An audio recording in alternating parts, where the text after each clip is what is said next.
Ladies and gentlemen, Expedition Leader, Willis Resilience Expedition, Parker Leotard.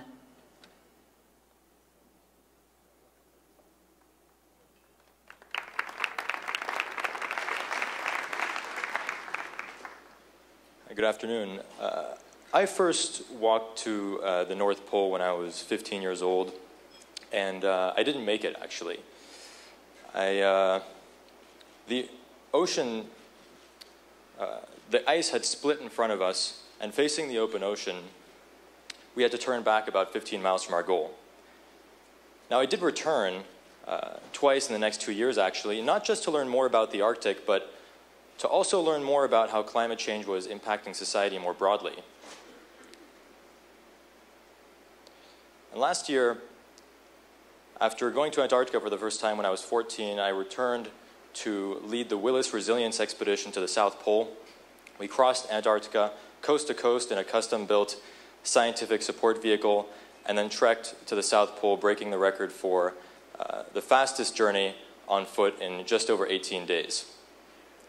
Now, much more important than all of this, and along the way, I did suffer a chest infection. I lost 26 pounds.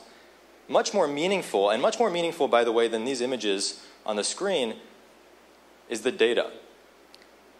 Along our 1,200-mile route, we came back with hundreds of samples, and what we were measuring was the concentration of a particular radioactive substance that occurs naturally in the layers of Antarctic surface snow. And we're hoping that by analyzing these samples, we can get a better indication of how some parts of the climate system work and the human impact on it.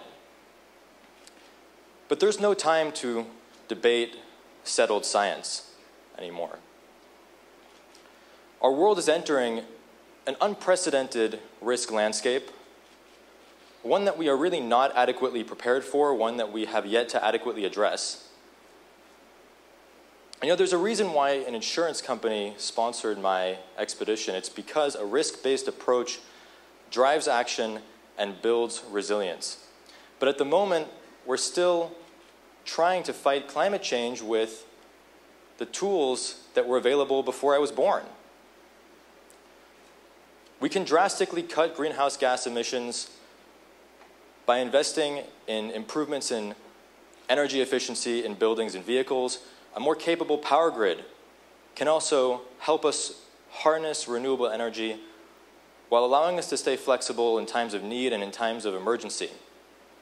We have the opportunity in front of us to build revolutionary new infrastructure and reap all the rewards that come with it, just like the railroads spurred on personal and global prosperity 200 years ago. Innovation and invention have always been our greatest strengths. And in the face of global crisis, our technological, our entrepreneurial spirit is the key to building resilience. And we have to ask ourselves, how much longer are we willing to remain vulnerable? Because through collaborative efforts, we can change the path of society. We can inspire economic growth.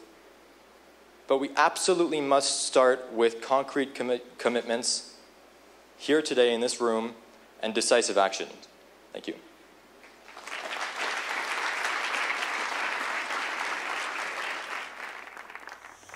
Congratulations to President Clinton and everyone at CGI on your 10th year anniversary. The organization you're about to see is Make It Right, which was started right here at CGI in 2007 with a commitment to building sustainable and energy-efficient homes for families returning to the lower Ninth Ward after Hurricane Katrina. Since then, we've been able to take what we've learned and expand and take it across the country. And I am most grateful to the folks who have given their time and effort to make it right. Enjoy.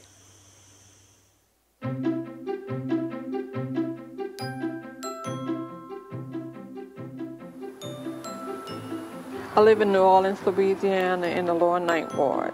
I live at 1741 Jordan Avenue. I live here with my wife, Lauren. I grew up in the lower Ninth Ward, about 13 blocks from here.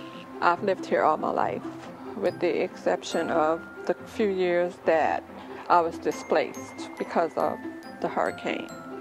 My wife, she's a teacher at New Orleans Math and Science Charter. They were opening the Make It Right program up to first responders and teachers.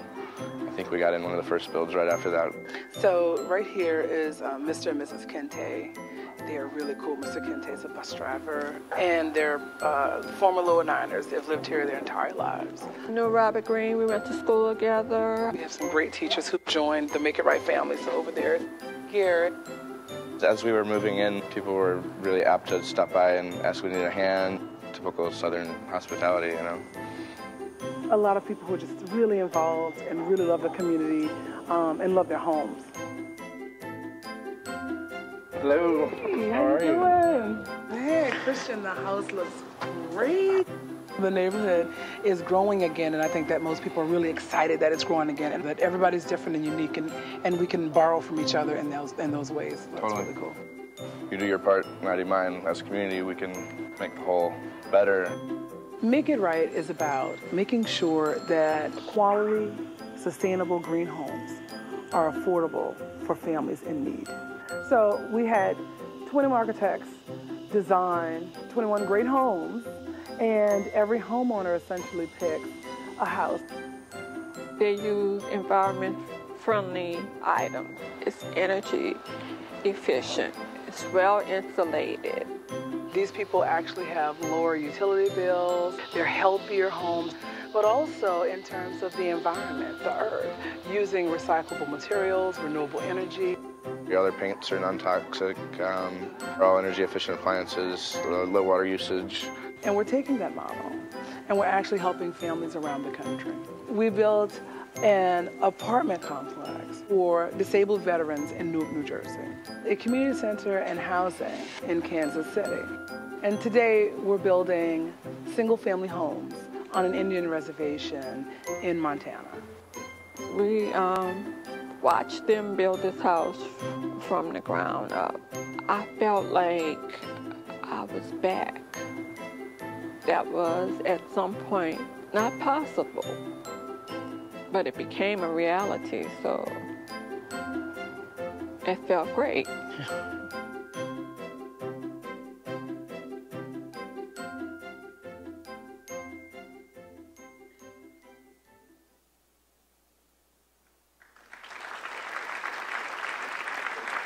Ladies and gentlemen, please welcome our moderator, Judith Roden.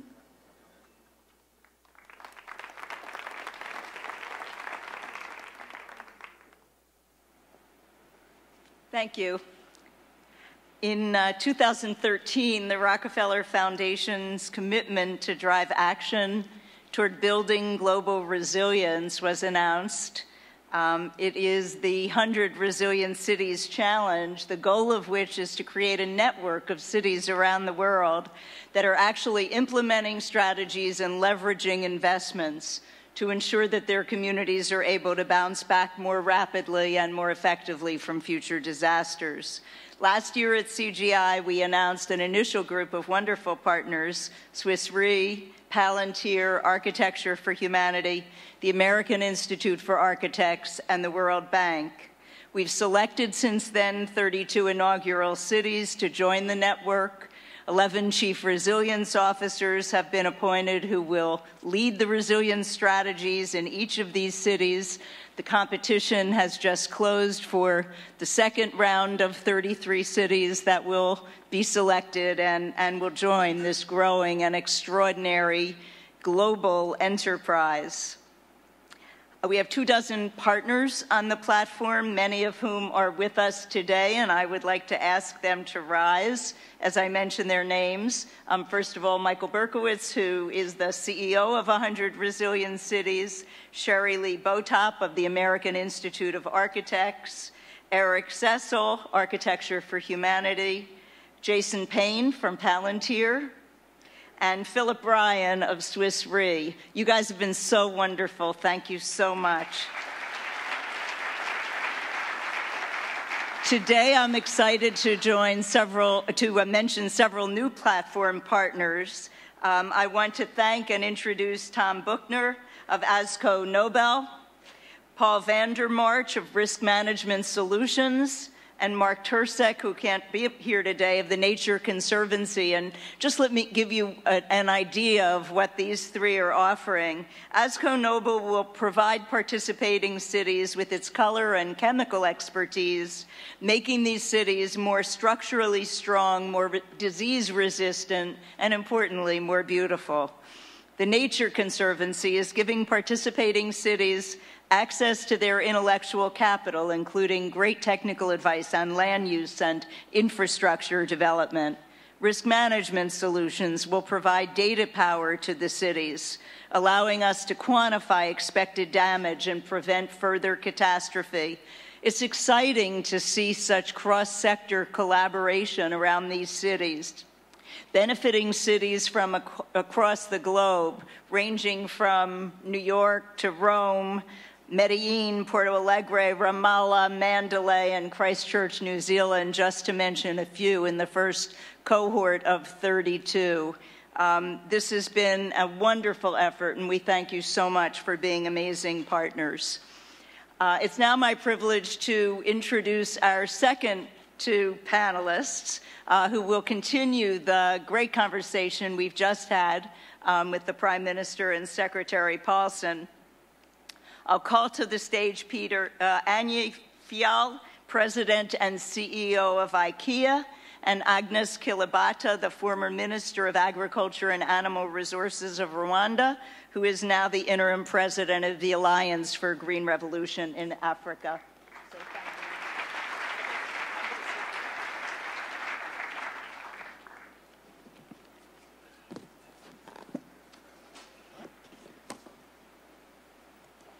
I have to say, Peter, that I think IKEA is amazing. And so it's going to be great for the audience to hear from you the various investments that you've made and the way you're thinking about this. You have an initiative called People and Planet Positive.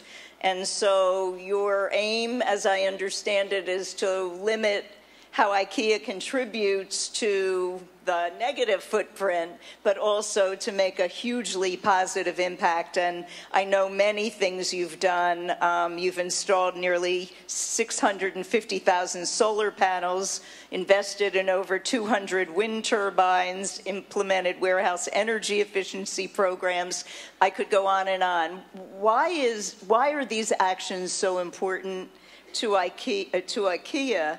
And how does this influence, if at all, the other actors in your supply chain? Because obviously you're sourcing as well. So tell us what actions they're taking and whether you directly try to influence that.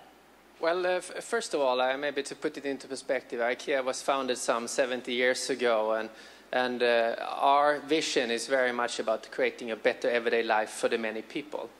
And with a vision like that, it's obviously that we're just at the beginning. Today, we are a 30 billion euro company. We have about 700 million visitors in our stores, 1.5 billion on the web. But, you know, there are more than 7 billion on this planet. So I think it's very clear to us that we're just at the beginning.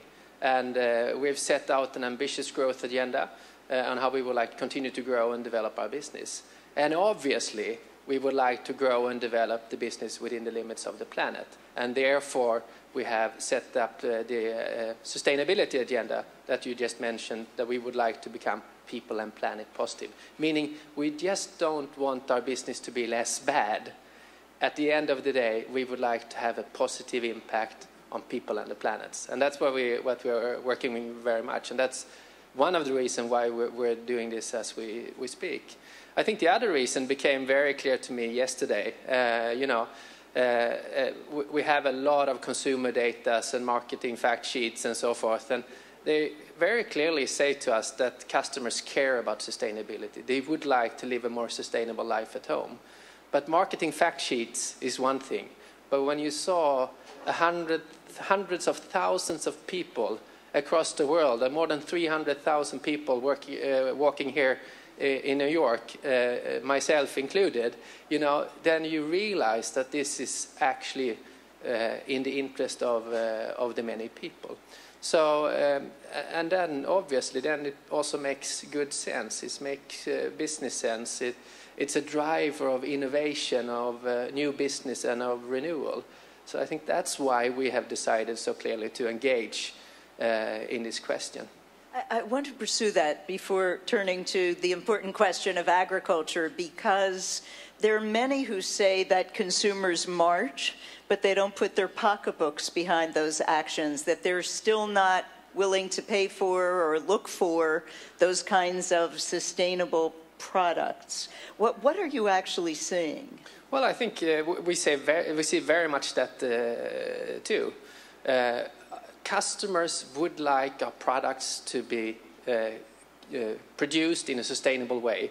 They would like them to support them in living a more sustainable life at home. But they're not prepared to compromise. They're not prepared to compromise in the sense that they would like the products to be a little bit funny in design, a little bit funny in colors, etc. They want sustainable products to be as attractive as any other product. And they are not prepared to compromise when it comes to affordability.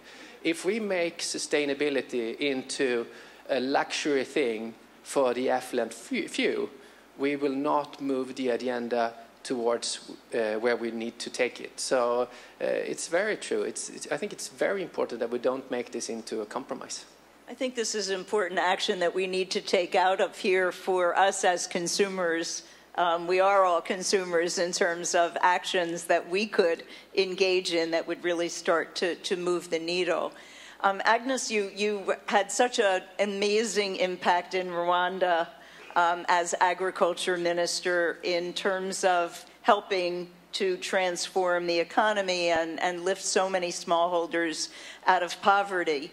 And yet many people look at agriculture as being one of the causes of some of the terrible climate impacts that we've seen.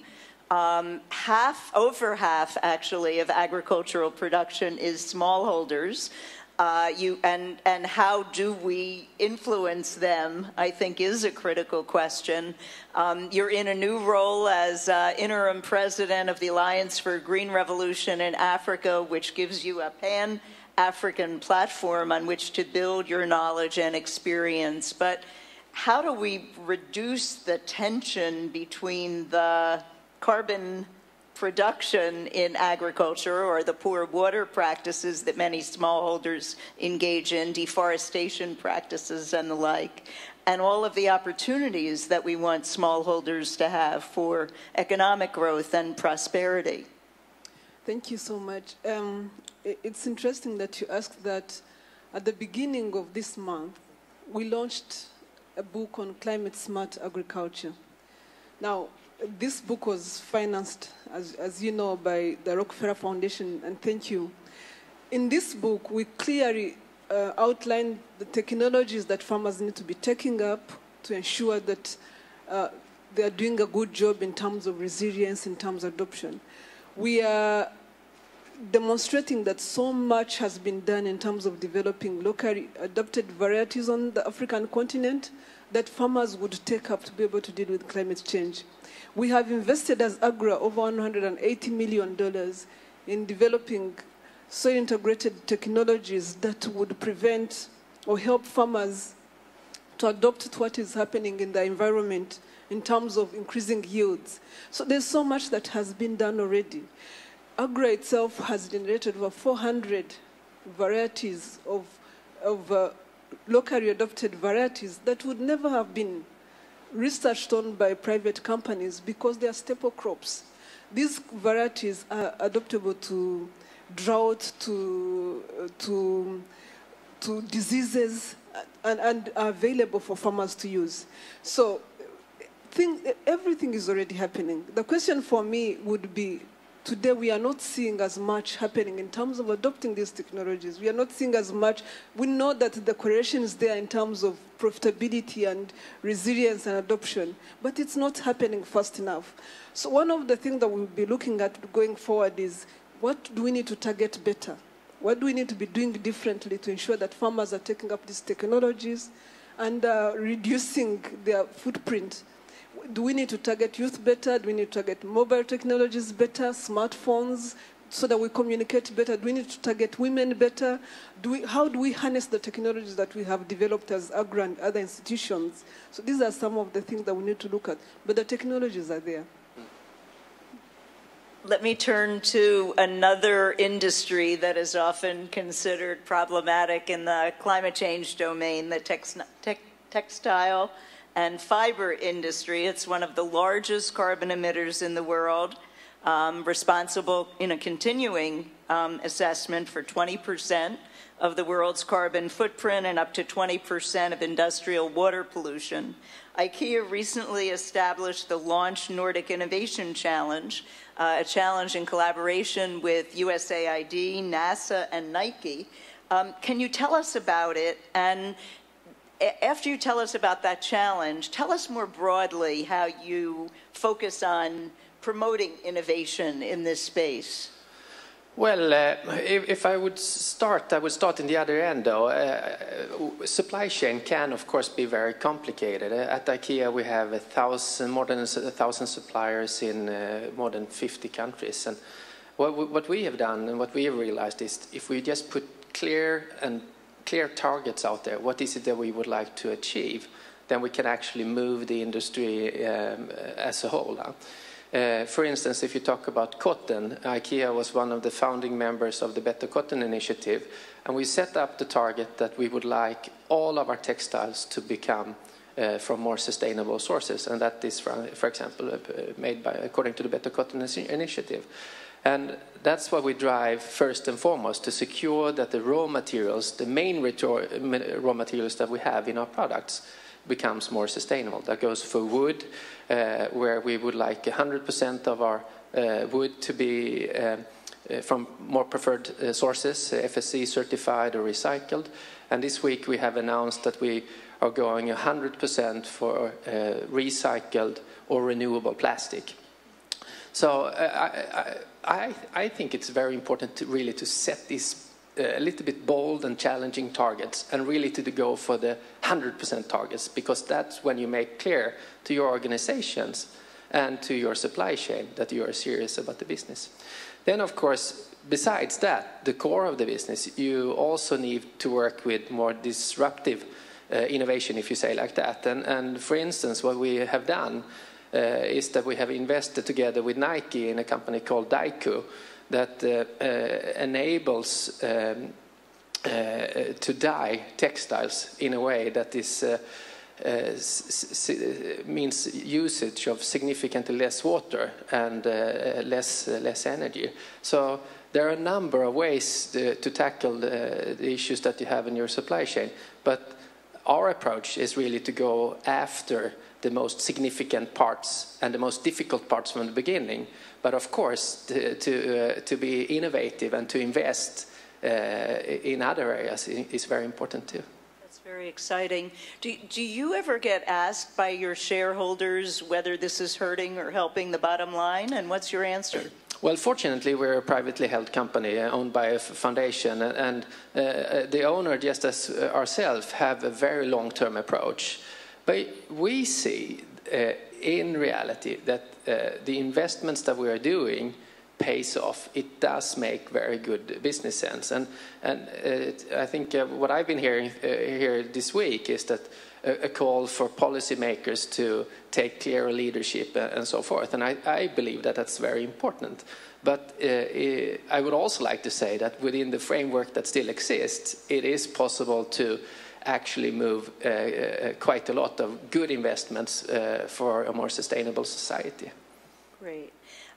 Agnes Agra has launched a pilot program in partnership with the government of Sweden in Tanzania, investing in financial literacy and training and increasing access to financial services for thousands of smallholder farmers and also small and medium entrepreneurs and agro dealers. How do you see this kind of program influencing the economics of climate change and the economics of agriculture on the continent? Thank you. Judith, picture this, because I've thought about this question several times. Picture this. Picture you had your salary coming twice a year, in June and in December. because that's what happens to smallholder farmers. Now, your bills are busy piling up, and you only be able to get money once. So these farmers have to make very difficult choices. They have to make choices as whether they would cut the woodlot that they have next to them, or they would sell a cow, they would sacrifice their daughter's school fees, they will make a choice between a boy and a girl being educated. This is what happens in the real world of smallholder farmers. Now, when we have financial literacy coming in, when we have financial instruments coming in, we allow farmers to have a proper cash flow that they can depend on. We allow them to have choices, to make informed decisions. We allow them to take bold steps, including taking out an insurance coverage for what will happen to them. So these farmers are already, when this happens, these farmers start making investments that are based on what they have learned, as opposed to sacrificing the little that they have saved. Now, what we are doing with this grant in Tanzania, we have actually focused on women. 60% of the recipients are women, because women naturally have very little access to financing. And what we did is, we went out targeting 20,000 farmers and been able to bring in money that has actually allowed us to reach 140,000 farmers. So we are using these tools. We are helping these farmers make the right choices in terms of investments, but also increase productivity that then allows them not to encroach so much more on the environment, and their productive resources that they would have saved for. So this is working for them in terms of helping them build resilience. Let me stay on women for a moment and follow up with the question that often people argue that women don't have the luxury of worrying about issues like climate change, or that's sort of a second-tier issue compared to just trying to get along and get by for their families. When you're out there, what do you see women thinking about in terms of climate change, and do they understand the economic benefits for certain kinds of investments rather than others as you're working on climate-smart agriculture? Let me just give you a simple example that comes from when I was a minister about a month or so ago. When like 3 seasons back, Rwanda, where I was the minister, actually started experiencing real climate change, in the sense that rains became more sporadic, less predictable, less regular. And one of the questions that I would get from farmers would be, Agnes, it hasn't rained, what are you going to do? Because they know that I worked for a person who was very, very much focused on output, on what we get to farmers, on results. So they would worry that when we have that accountability day, I'm going to be asked questions about rainfall that I can't answer.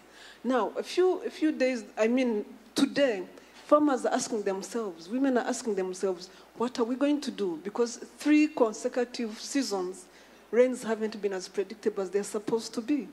They are being challenged to think about what they're going to do next.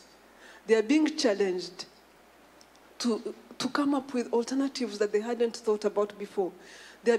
Women are usually the ones that are facing this, because they have to care about what their families are going to eat next. They have to care about the school fees of their children. They have to care about so much more. They're involved in post-harvest management so much more. So the losses that we're incurring today, because of increasing pest pressure after harvest, are having much more impact on women, because it's forcing them to make choices that they wouldn't have had to do in the past.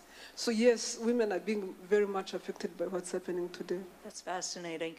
Peter, I want to talk about forest conservation. Obviously, so many of your products, you've just talked about textiles and fiber, but so many of your products are wood-based products. Forest conservation is very much on some people's minds. Can you tell us what you're doing and how that's affecting your sourcing and other activities? Well, again, I think it falls back to our vision. We want to create a better everyday life for the many people. And that, of course, also means that we care about the forests. We want forests to be well managed. IKEA was one of the first members of FSC, Forest of Stewardship Council. And what we've done is that we've set out that 100% of our woods in our home furnishing products will come from more sustainable sources. And that's one of the things that we're doing. And besides that, we've engaged ourselves together with partners like WWF to secure that a larger part of forests becomes certified and becomes well managed. And so far we contribute to an area of about 35 million hectares, which is more or less the size of Italy, and we've committed to another 15 million hectares to be certified. And that's one way of what we're doing in order to realize the strategy that we have to become people and planet positive. And that's, of course, well beyond the total needs that we have within IKEA. So it's a way for us to, in action, showing that we care for the forests. You have a lot of small actors along your supply chain.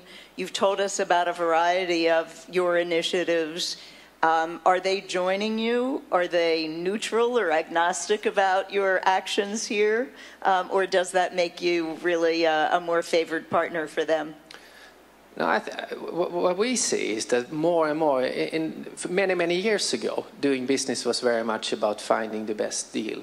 Now it's something else. We do business with suppliers that we share values with, that sees on the challenges that we have in society and as businessmen on the same way as we do. And of course, we encourage each other, and we learn from each other, and we challenge each other to make our business more sustainable in the materials that we use, but also trying to securing that we take care of people and the workers, for instance, that's out in our factories. We have a code of conduct that's called the I-Way, the IKEA way of purchasing home furnishing goods. And since the introduction of it, the year 2000, we have now close to 200,000 audited improvements in our supply chain. So there are many ways for us to have a clear point of view on the way we would like to make business, and our suppliers, they appreciate that, and they would like to be an active partner in it. Ladies and gentlemen, we've had 4 panelists who have taken very different perspectives, but sitting up here and having the opportunity to ask them questions and talk to them, I'm really heartened by the prospects of aligning economic interests with what we have to do with regard to climate change. Please join me in thanking our panelists.